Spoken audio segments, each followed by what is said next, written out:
Hello दोस्तों, मैं मुकर्रम education गुरु MA में आपका स्वागत करता हूं। तो दोस्तों, आज इस वीडियोज़ में मैं आज 20 हिस्ट्री के ऐसे ऑब्जेक्टिव क्वेश्चन लेके आया हूं जो कि Bihar board, UP boards and other boards के इंटरमीडिएट एग्जाम की दृष्टि से बहुत ही महत्वपूर्ण है। जो अगर आप सब में से कोई भी अगर 2024 का में एग्ज़ाम देने वाले हैं इंटरमीडिएट्स का, तो आप सभी से रिक्वेस्ट है कि आप सब इस वीडियोज़ को पूरा देखें, क्योंकि ये बोर्ड एग्ज़ाम 2024 के लिए बहुत ही महत्वपूर्ण है। तो चलिए दोस्तों, शुरू करते हैं।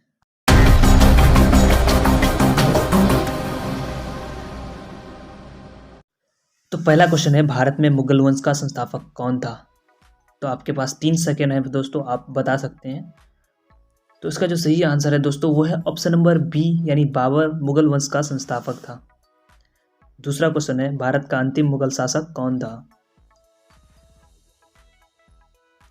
राइट आंसर है वो है ऑप्शन नंबर सी, यानी बहादुर शाह जफर मुगल वंश का अंतिम शासक था। तीसरा क्वेश्चन है, अकबर का संरक्षक बनकर किसने भारत में शासन किया? इसका जो सही आंसर है वो है ऑप्शन नंबर ए, यानी बैरम खान ने अकबर का संरक्षक बनकर शासन किया था। चौथा क्वेश्चन है, फतेहपुर सीकरी को राजधानी किसने बनाया था? इसका जो सही आंसर है वो है ऑप्शन नंबर ए, यानी अकबर फतेहपुर सीकरी को अपना राजधानी बनाया था। पांचवा क्वेश्चन है, तुझ-ए-बावड़ी किसने लिखा था? इसका जो सही ऑप्शन है दोस्तों, वो है ऑप्शन नंबर ए, यानी बाबर तुझ-ए-बावड़ी खुद से लिखा था। छठा क्वेश्चन है, किस मुगल शासक ने हिंदुओं पर से जजिया कर को हटाया था? इसका जो सही ऑप्शन है वो है ऑप्शन नंबर बी, यानी अकबर हटाया था। सातवां क्वेश्चन है, शेख मोइनुद्दीन चिश्ती की दरगाह कहाँ स्थित है? इसका जो सही ऑप्शन है दोस्तों, वो है ऑप्शन नंबर सी, यानी अजमेर में शेख मोइनुद्दीन चिश्ती का दरगाह स्थित है। आठवां क्वेश्चन है, किस प्रशासकीय सुधार के लिए शेरशाह खास तौर पर जाना जाता है? तो तेजी से कवर करते हैं दोस्तों। इसका जो सही है वो है ऑप्शन नंबर बी, यानी भूमि सुधार व्यवस्था के लिए जाना जाता है। नौवीं क्वेश्चन है, दीन इलाही किससे संबंधित है? इसका जो सही ऑप्शन है दोस्तों, वो है ऑप्शन नंबर डी, यानी अकबर से संबंधित है। 10वीं क्वेश्चन है, स्थापत्य कला का सर्वाधिक विकास किसके काल में हुआ, यानी कि मुगल काल में किसके काल में हुआ? तो इसका जो सही आंसर है वो है ऑप्शन नंबर सी, यानी जहांगीर के काल में स्थापत्य कला का सबसे ज़्यादा विकास हुआ। 11वीं क्वेश्चन है, मुगल प्रशासन में जिले को किस नाम से जाना जाता था? सही ऑप्शन है वो है ऑप्शन नंबर बी, यानी सरकार के नाम से जाना जाता था जिले को। 12वीं क्वेश्चन है, आलमगीर के नाम से कौन सा मुगल बादशाह जाना जाता था? इसका जो सही ऑप्शन है दोस्तों, वो है ऑप्शन नंबर ए, यानी जहांगीर आलमगीर के नाम से जाना जाता था। 13वीं क्वेश्चन है, आईने अकबरी कितने भागों में विभाजित है?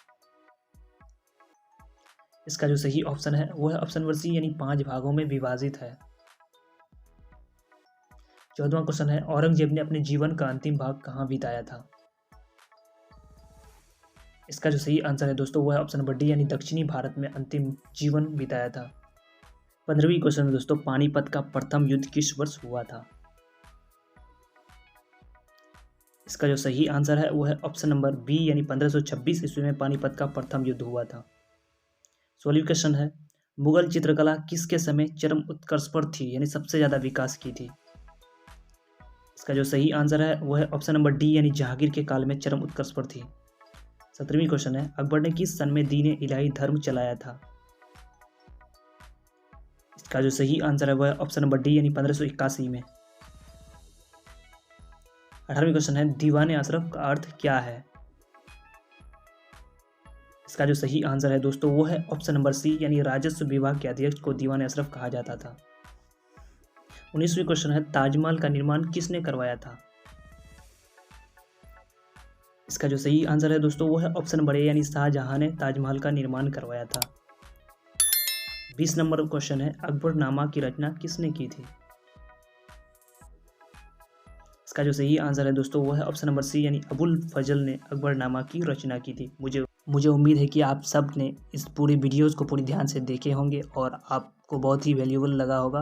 और अगर आप सभी को इस तरह का वीडियो चाहते हैं तो आप मेरे चैनल को सब्सक्राइब कर लीजिए। बहुत बहुत आपका